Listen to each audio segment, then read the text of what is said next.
Bards, the lyre-playing, dragon-laying, inspiring amalgam of a class. What's so interesting about bards is how diverse they can be in terms of flavor. A bard can be a great poet, whose epic ballads inspire allies to answer to the call of adventure. They could be an eloquent politician who use their language to dominate social situations. They could be a dancer whose movements are as fluid as the wind, leaving enemies in awe and, dead from the various blades you wield. But regardless, art encompasses a variety of possibilities, from painting or to acting or to a different route altogether. It makes for unique flavor, which not everyone takes advantage of. Dungeons & Dragons is a game of imagination, so why not add whatever flavor you'd like? Add dimension to your character, create uniqueness in how they cast spells, and inspire allies. With the Bard, the world is truly your oyster, or should I say, dragon. Let's start with inspiration. One of the most notable, probably the most notable, Bard mechanic of them all, and which sets them apart as a class pretty much, as mostly support. The most obviously flavor for the role is like a musician playing in combat, inspiring allies with song, rallying them up with elegance, like in Scalds did, and like war drummers did in real life at the time. Now, it could be anything from that to something like a coach ramping them up to a big game. But again, these are not the only ways to do it. Bardic inspiration can be used to ability scores or attack rolls. So remember that. Perhaps your bard is a teacher who may not be the best at actually putting things into the practice, but their natural ability to teach allows those to learn new techniques, allowing them to succeed, like the proper way to pick a lock, or even cutting words when your bard uses instructions to help the victim find the proper way to block, or even and make the attack miss. Or like cutting words, where your leader, like experienced character who's maybe too old for the fight, yells to an ally, help your form and shift your leg that way, and you can block the attack. And the younger fighter does so, putting up their shield and blocking the attack, leaving them safe. And, well, it's a win-win. This sort of teacher character could be done in numerous ways. A grizzled old army captain who uses stern words to inspire allies. This character might work for other support bait classes or subclasses too.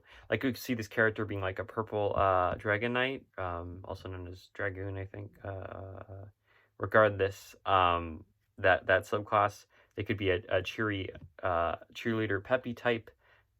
Inspiring character who uses chants and dances to hype up their allies. You could also perhaps be a wealthy noble who promises wealth or noble titles as motivation, though this could cost your character gold, unless your DM is generous enough to allow players' actual deeds and or guild membership bonuses to be given out if they get inspiration, which could be pretty interesting. Or even a bard who does well what a bard does best, using scandalous methods.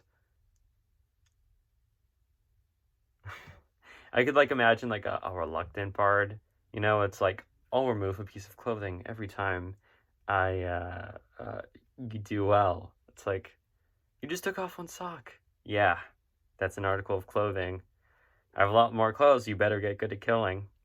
Hopefully my examples help get those gears turning. Now, I won't go through every ability, but Song of Rest could be something like a campfire story, like it's often used. A long lecture boring enough to actually put the characters to sleep.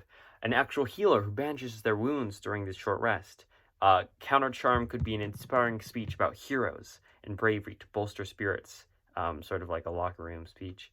It could be an actor putting on a scary outfit to frighten other characters before they have to face something actually frightening to bolster them.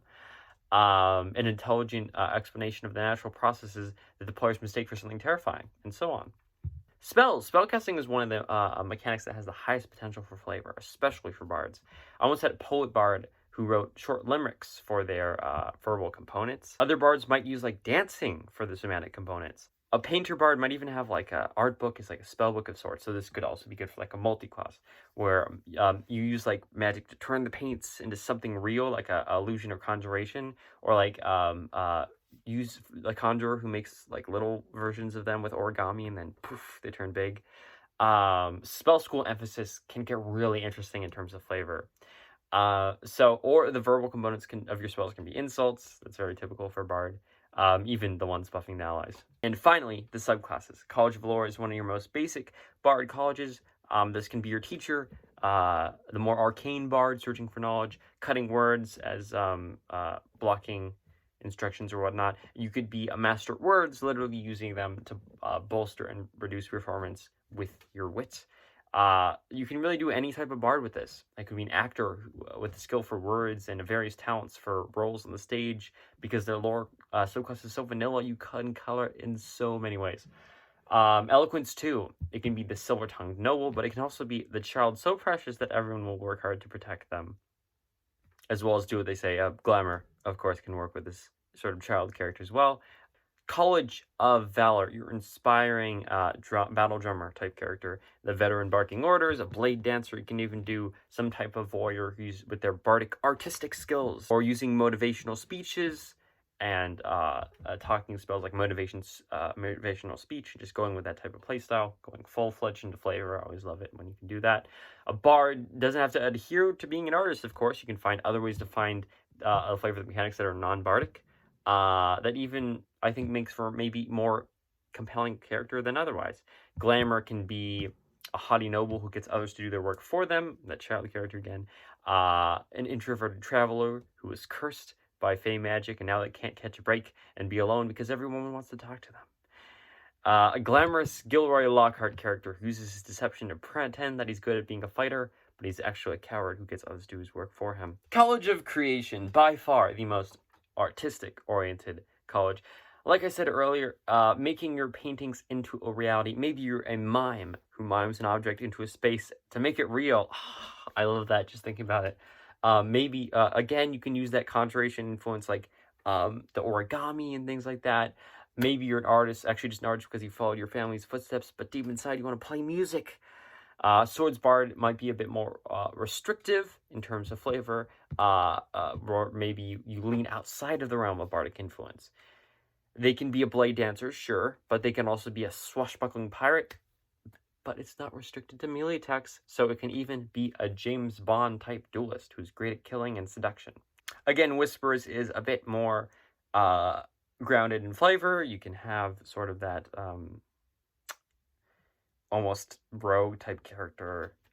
You can have like an identity thief because you have that weird death ability. Maybe soul magic. You can do a bunch of interesting things like that with the character. Overall, again, like I'm saying, I'm just, giving a lot of examples so that things start to get turning in your own mind. Maybe you have an idea for next character already.